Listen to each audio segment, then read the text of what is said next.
So ito mga boss ay meron tayong ayusin ngayon, isang 1 ply setup. So ang problema nito mga boss ay, ah, 'pag may nag-insert queen na client ay palagi na lang, queen slot not available.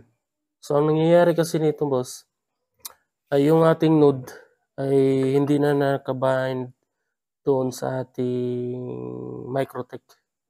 So ibig sabihin nito ay sira na yung ating Microtech. So, palagi na lang siyang mag-insert queen at, wala ng, pagkapan niyo dito ay mainit yung ating node, minsan mainit. So, 'pag ni-reset niyo naman dito, pindutin niyo yung reset button ay hindi na po siya umiilaw yung ito yung LED niya, LED light niya hindi na po umiilaw. So, dapat iilaw siya 'pag pinindot niyo 'tong reset, itong RST, ayan. So, 'pag hindi na umilaw, patay na yung ating node. So, ang nangyayari niyan, yung ating queen slot ay wala na siyang communication sa ating Microtech. So, ayan.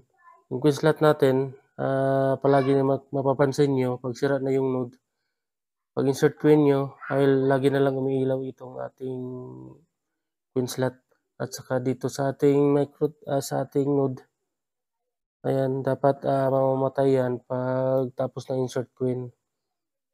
Kasi naka-power cut tayo sa ating queen slot. So, ngayon ang gagawin natin ngayon ay magpa-flash na tayo ng ating node, ayan. Kahit anong gawin nating insert queen yan, ay wala na pong mangyayari. So, tingnan natin sa ating PC. So, ayan,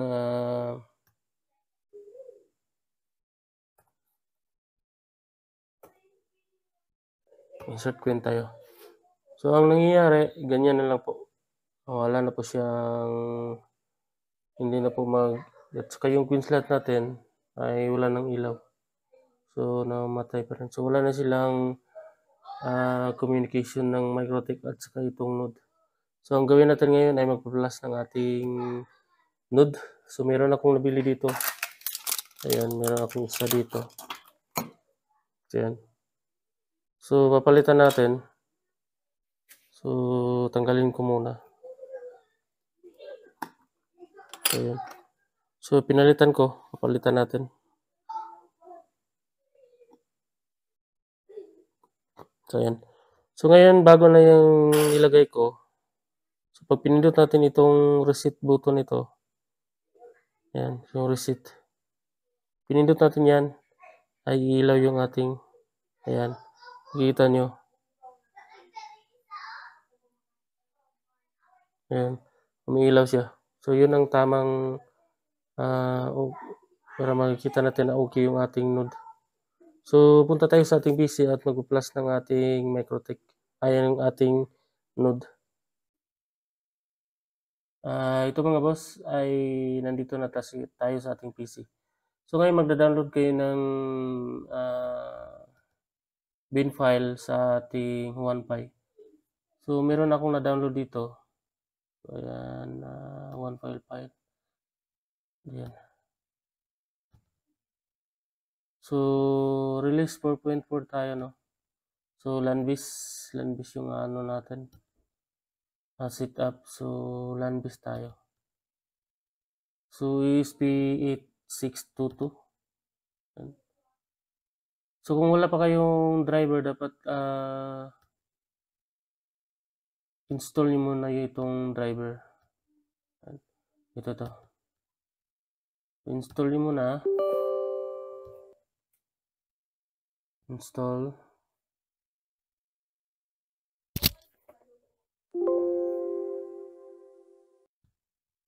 So, successful yung ating pag-install ng driver. So, punta tayo sa ating release 4.4, then sa ating LANBIS 8622. So, pinan natin itong Node Placer.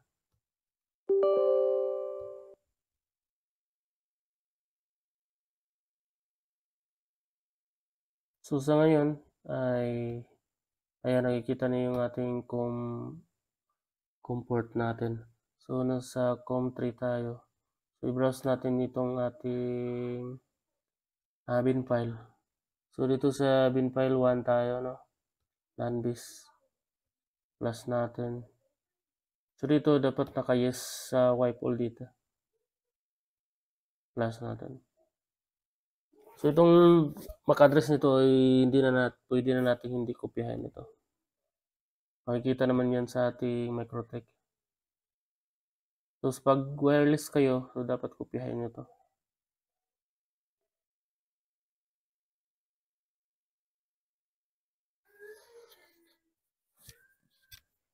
Pag nakikita na pag ang node MCU yung sobrang init na, ibig sabihin yan ay talagang may shorted doon sa kanyang mga component. So kailangan nyo nang palitan. So successful yung pagka-flash natin. So brush tayo din yung bin file 2. Hindi to ino natin set sa no. Then itong offset address dapat naka-set sa 2. So ayan, huwag nyo kalimutan yan. So plus natin.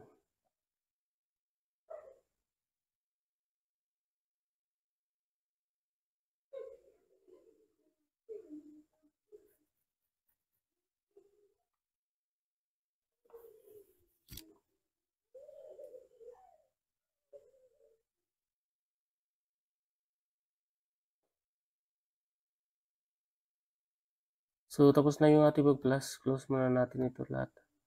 Then punta tayo sa ating Microtech. So ngayon ilagay na natin yung ating node MCU sa ating custom board.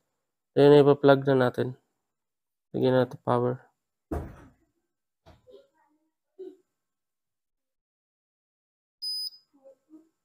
So yan.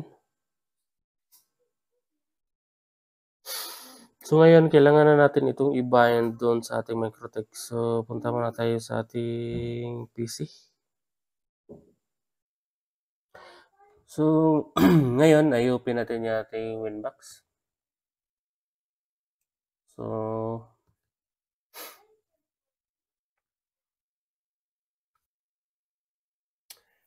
so ito mga bossing, no,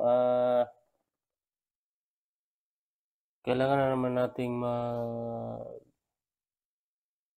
config doon sa ating Microtech. So hindi ko na siya yung gagamitan ko lang yung backup files ko. Ayan, yung script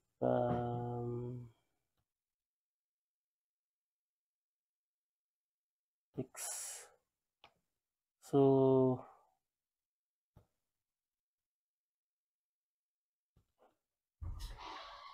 paste ko lang dito.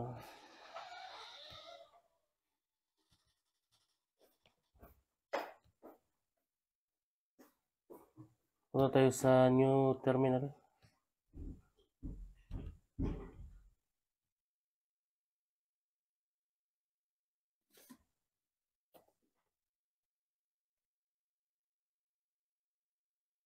New terminal. And dito type natin import file qual, paste natin. Then enter. So yan, successful yung ating restore ng ating backup file.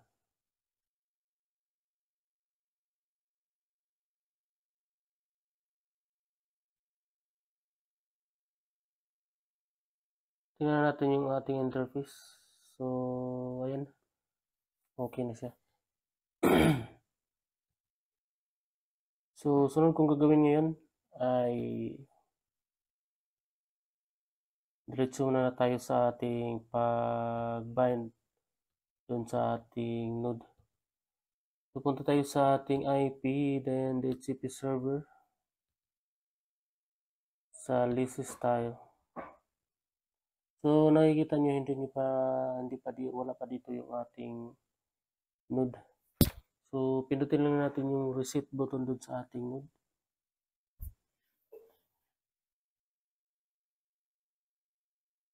So yan, lumabas na yung ito yung wishnet. ito yung ating node. So, iba yung IP address niya, no?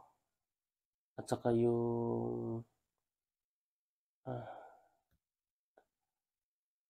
so, ngayon, punta tayo sa ating IP then hotspot. Dito tayo sa ating IP binding. Open lang natin yan. And then dito, kopyahin natin itong static muna natin ito. Ayan. So, dito, ayan. Tapos i-copy lang natin ito. Copy. Pagka-copy natin yan, dito palitan nyo ito ng 5.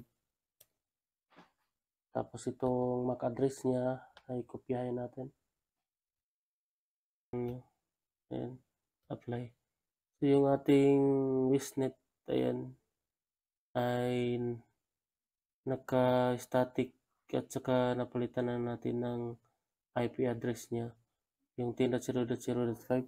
Pindutin natin yung nakikita nyo ito, 10.0.0.254. So, pindutin nyo lang yung reset button doon sa node. Ayan. So, napalitan na siya ng 5. Ayan. So, nandun yung ating node. So, okay na yan. Ano na tayo. Okay na yung pag-IP binding natin.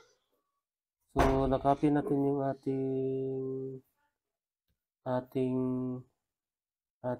MAC address dito. Ayan, nakikita nyo MAC address. Copy nyo lang yan. Copy. And then dito ay palitan nyo ito ng MAC address. Paste nyo lang dito. Kasi nakikita nyo naman magkaiba yung MAC address. Dapat itong MAC address na ito ang masunod. So, dito ay paste nyo lang. So, apply. Ayan, apply. So, ayan. Okay na yung ating binding dun sa ating node MCU. So, sunod natin gagawin ay configure na natin yung ating admin. So, punta tayo sa admin. Open natin yung Chrome. So, 10.0.0.5/admin. So, ayan. So, okay na yung ating node. So, dito, admin lang ito. Meron na tayong portal. So, ngayon, try natin mag-insert coin.